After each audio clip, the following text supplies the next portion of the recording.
Hey everyone, I thought I'd do something a little bit different this time and do a voiceover. I apologize ahead of time. So, this is my Kelpie drawing. It's currently a work in progress, but at this point, it is a Prismacolor Cool Erase pencil sketch on synthetic yupo paper. Um, So I'm just using the black pencil for those of you that follow me for a while. This is how I did all of my mythology pieces for Dark Mythos. Um, Yupo paper is this synthetic plastic-based paper. I like to use the semi-transparent one. Uh, and I didn't really have this pre-planned out, the sketch that I was going to do. I had this idea before I fell asleep the night before, and it was stuck in my brain, and I decided to draw it the next morning. Um, so there's a lot of hesitation in here for me trying to plan it while drawing it. Because I can't, with Yupa paper, you can't erase on it and then redraw. Like the plastic paper has a tooth on it that they put on there, and when you erase, that is gone, and so you cannot draw over that spot ever again. Or you can try, but you'll never get a line properly there again. So what you have to do is very lightly sketch down your idea and then slowly build it up once you're sure that you're going to put what you're putting there.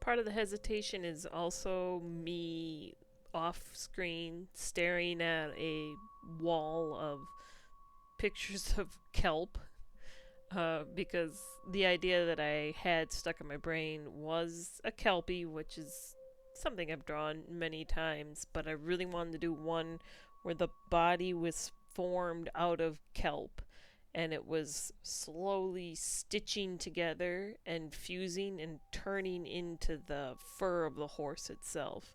So I wanted to mimic a horse skeleton and a little bit of the musculature while still having this kelp appearance. Um, so a lot of this is like trying to figure out where to put the bulbs of the kelp, and it is very easy to mix up which part is kelp and which is the gaps in between when you're drawing all these intricately connecting pieces.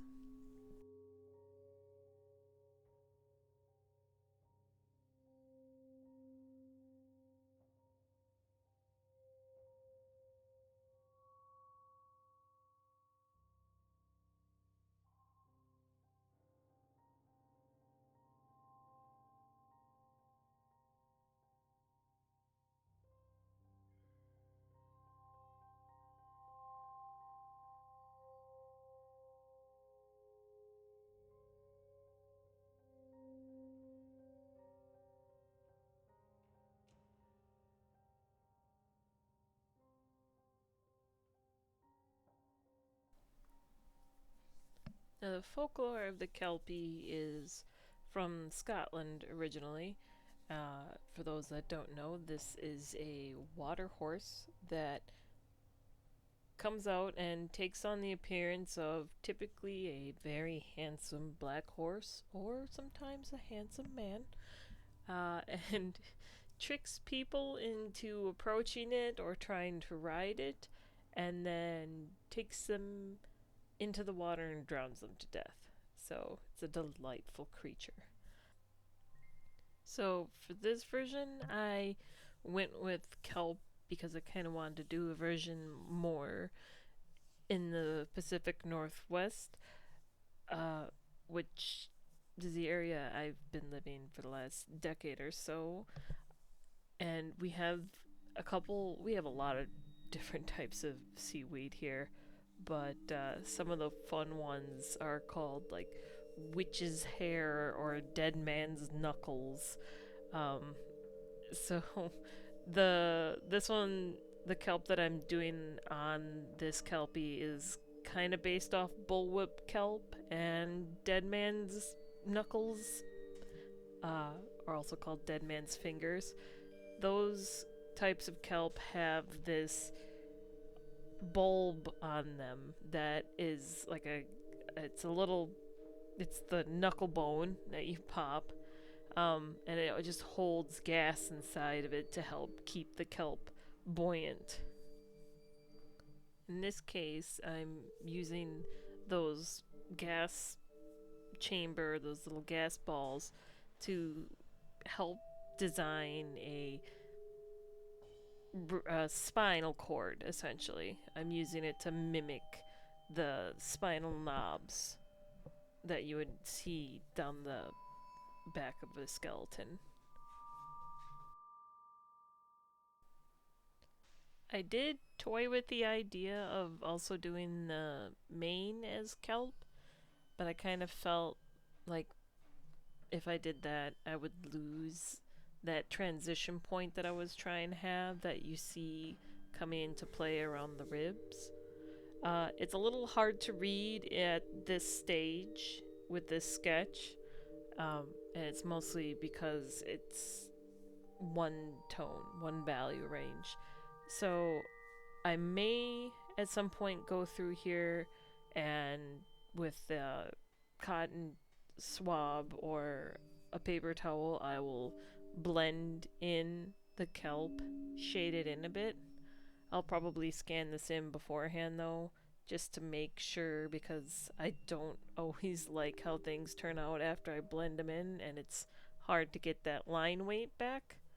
Um, but I am planning on taking this one and pulling it into Procreate to try and color digitally. So from there, I should also be able to actually show the transition a little bit better because I'll have color.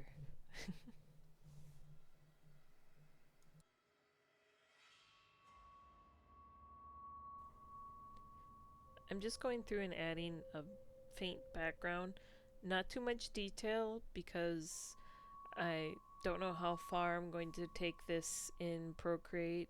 I do have, you know, digital brushes that make my job a lot easier to do it that way. But I did want to add enough to at least ground the subject a little bit, and then to give me an idea of, how I might want to approach the digital version, and also so that if I ever to were to sell the original, it would, not just be the horse. And so this is my ending place, at least for now. Thanks for putting up with my voiceover. Hopefully, I was intelligible. Alright, until next time, bye bye.